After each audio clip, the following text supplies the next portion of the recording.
ہر فرد ہے ملت کے مقدر کا ستارہ۔ رات کا وقت تھا، میں اپنے بستر پہ لیٹے ہوئے کھڑکی سے آسمان پہ چمکتے چاند کو دیکھ رہی تھی، جس کی خوبصورتی کے سحر نے مجھے جکڑ رکھا تھا۔ یہ 15ویں کا چاند معمول سے زیادہ بڑا، روشن اور شاندار دکھائی دے رہا تھا، اور اس کی اجلی کرنیں شفان کے سفید پردوں کو چیرتی ہوئی کمرے میں داخل ہو رہی تھی۔ پورا کمرہ چاند کی ٹھنڈی روشنی سے منور تھا۔ اس دل فریب نظارے سے میں نہ جانے کب تک محظوظ ہوتی رہی، اور نہ جانے رات کے کس پہر میری آنکھ لگ گئی اور میں نیند کی گہری وادیوں میں کھو گئی۔ اچانک سے مجھے اپنی پائندی کی اور کچھ محسوس ہوا، اور میں نے ایک نحیف سی سرگوشی سنی۔ دیکھا تو ایک دبلے پتلے کمزور جسامت والے باوقار شخص کو اپنے سامنے پایا۔ بابائے قوم قائد اعظم! میری حیرت کی انتہا نہ تھی۔ بولے، آؤ میرے ساتھ۔ میں نے پوچھا، آپ مجھے لینے آئے ہیں؟ بولے، نہیں، میں تم سے ملنے آیا ہوں۔ میں حیرانگی کے عالم میں ساتھ چل دی۔ ہم کہاں جا رہے ہیں؟ میں نے رک رک کے پوچھا۔ ایسے ہی سوچا تمہارے ساتھ تھوڑا چہل قدمی کر لوں۔ اچھا خوبصورت ہے تمہارا شہر، بابائے قوم نے ارد گرد کا جائزہ لیتے ہوئے کہا۔ اس میں اور میرے شہر میں ایک سمندر ہی مشترک ہے۔ لیکن بابا، آپ اتنی دور سے مجھ سے ملنے آئے ہیں، آپ مجھے کیسے جانتے ہیں؟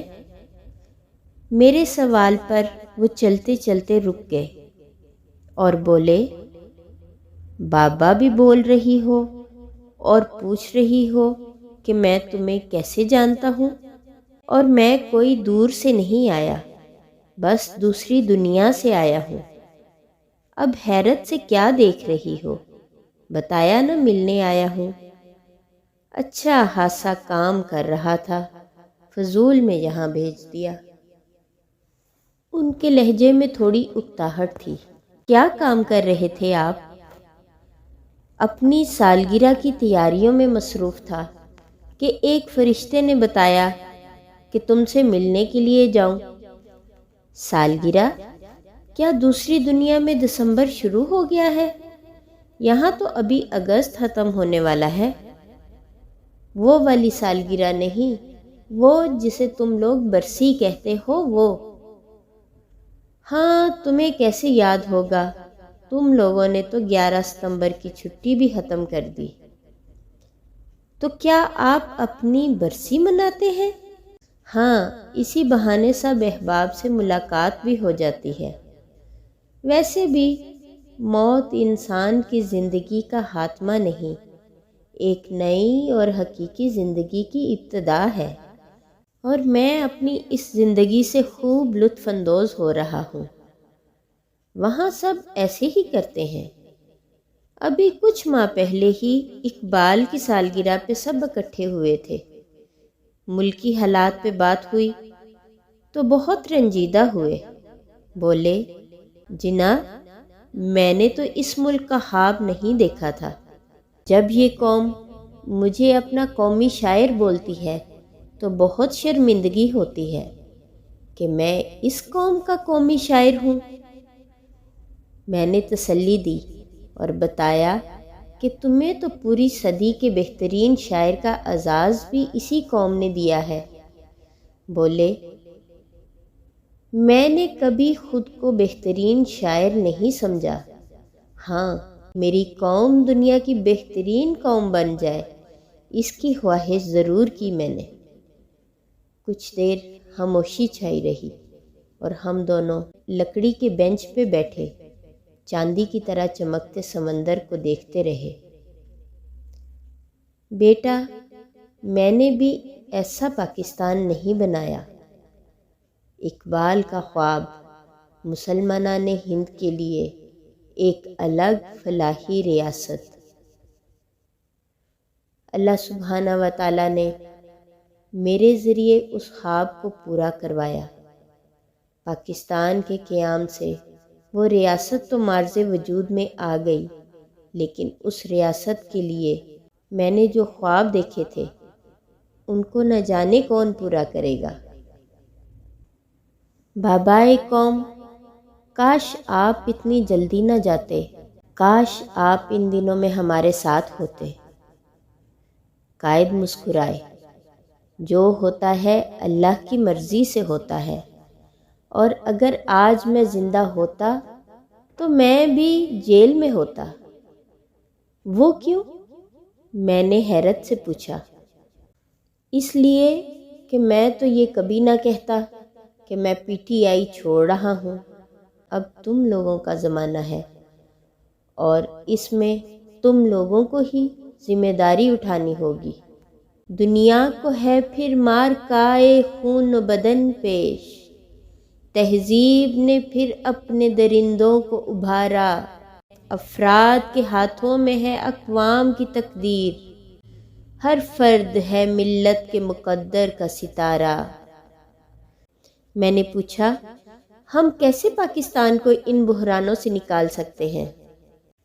ایمان کی طاقت سے، محنت اور ایمانداری سے۔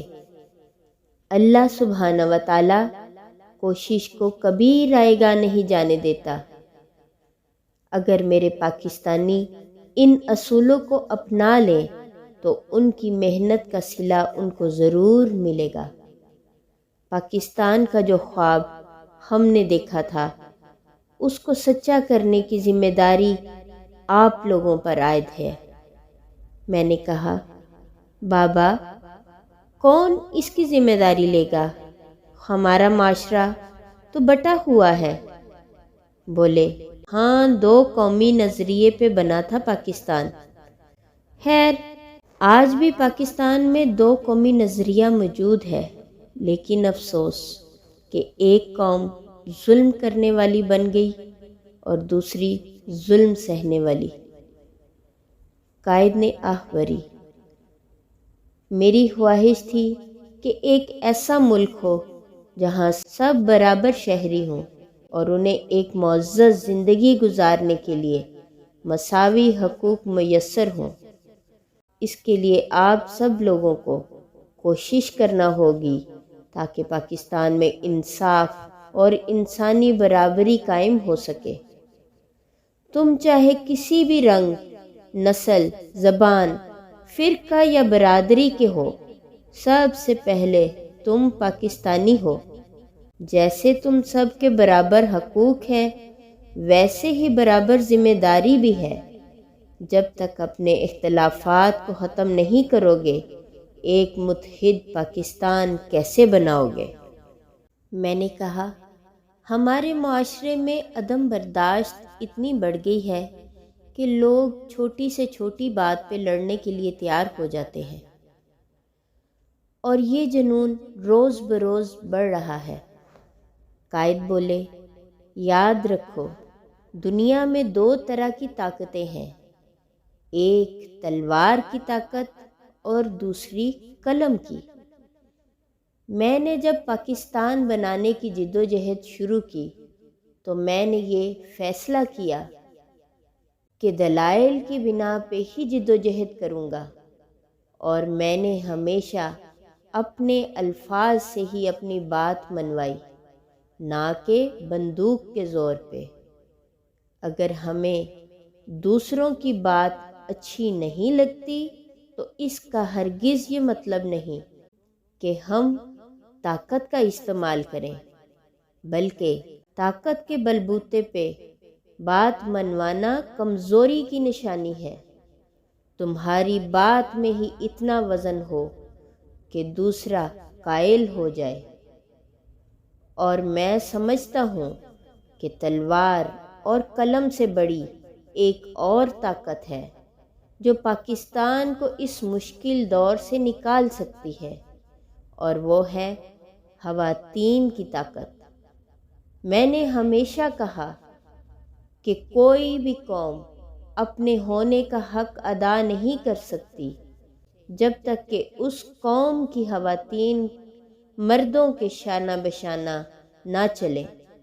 ایک قوم کی تباہی اور کامیابی کا انحصار اس قوم کی خواتین کے ساتھ ہونے والے سلوک پہ منحصر ہے۔ میری نظر میں مرد اور عورت مختلف ضرور ہیں، لیکن دونوں برابر ہیں۔ مجھے بہت افسوس ہوتا ہے کہ ہماری خواتین کو علم سے دور رکھا گیا۔ علم تلوار سے زیادہ طاقتور ہے۔ جو معاشرہ اپنے افراد، خاص طور پہ خواتین کی علم و تربیت پہ توجہ دیتا ہے، اسے کوئی شکست نہیں دے سکتا۔ پاکستان کی خواتین کو اب فیصلہ کرنا ہوگا کہ وہ اپنی اس طاقت کو کس طرح استعمال کر سکتی ہیں۔ میں نے کہا، کرپشن پاکستان کے نظام میں کینسر کی طرح پھیلی ہے۔ چپڑاسی سے لے کے حکومتی اعلیٰ عہدیداروں تک کوئی اس کو برا نہیں سمجھتا، بلکہ بہت سے لوگ اس کو بہت معمولی جانتے ہیں۔ رشوت، سفارش، بجلی چوری، ٹیکس چوری، ملاوٹ، منی لانڈرنگ، میں آپ کو کیا کیا بتاؤں۔ لوگ اس کو غلط سمجھتے ہی نہیں۔ جانتا ہوں تم نے ہمیشہ اس سے نفرت کی ہے۔ یہ سب انسان کی آزمائش ہے۔ یاد رکھو، زندگی میں جب ہم ایسے مقام پہ آ جاتے ہیں جہاں غلط کام کرنا آسان لگتا ہے، اور جب ہم اس کے عادی ہو جاتے ہیں تو اس کو صحیح سمجھنے لگتے ہیں، یوں پورا معاشرہ برائی کا شکار ہو جاتا ہے۔ پاکستان کی جد و جہد میں ایسے بہت سے مواقع آئے جہاں میں اپنے فائدے کے لیے آسان راستہ چن سکتا تھا۔ اگر ایسا ہوتا تو آج دنیا کے نقشے پہ پاکستان کا وجود نہ ہوتا۔